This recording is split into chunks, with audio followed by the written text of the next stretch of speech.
অনেকটা গোপনে বিয়ে করেছেন দেশের পরিচিত ইউটিউবার ও কন্টেন্ট ক্রিয়েটর তৌহিদ আফ্রিদি। গত জুলাইয়ের আন্দোলনে নানা বিতর্কের সৃষ্টির পর ঘরোয়া আয়োজনে চুপিসারে বিয়ে সেরেছেন তিনি। তবে আফ্রিদির বিয়ের পর তার স্ত্রীর পরিচয় নিয়ে বিভ্রাটের সৃষ্টি হয়েছে। প্রথমে দাবি করা হয় রাইসা নামের এক তরুণীকে বিয়ে করেছেন তিনি, যিনি টিকটকে বেশ পরিচিত। তবে রাইসা জানিয়েছেন তিনি নন, যমজ বোন রিসাকে বিয়ে করেছেন আফ্রিদি। আর বিষয়টি নিয়ে সামাজিক যোগাযোগ মাধ্যমে বুলিং এর শিকার হয়েছেন এই তরুণী। মূলত রাইসা ও রিসা যমজ বোন, তাদের দুজনের চেহারায়ও বেশ মিল রয়েছে। আর যে কারণে অনেকেই রিসাকে রাইসা ভেবে তৌহিদ আফ্রিদির বউ বলে পরিচয় দিচ্ছেন।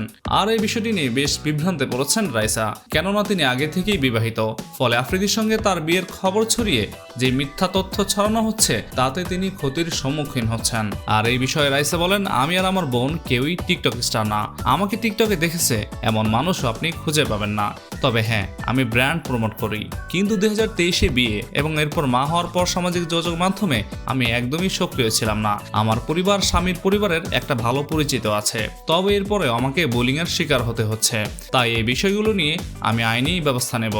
এই তরুণী আরো বলেন, পরিবারের কিছু ঘনিষ্ঠ মানুষের উপস্থিতিতেই আফ্রিদি ও রিসার কাবিন হয়েছে। আমরা চাচ্ছিলাম আনুষ্ঠানিক ঘোষণার পর সবকিছুই সামনে আসুক, কিন্তু একটা অ্যাকাউন্ট থেকে বিয়ের বিভিন্ন মুহূর্ত সামনে চলে আসে। এরপরে অনেক ভুল তথ্য দিয়ে সেগুলো ভাইরাল করেছেন, আর আমরা সেগুলো চিহ্নিত করার চেষ্টা করছি।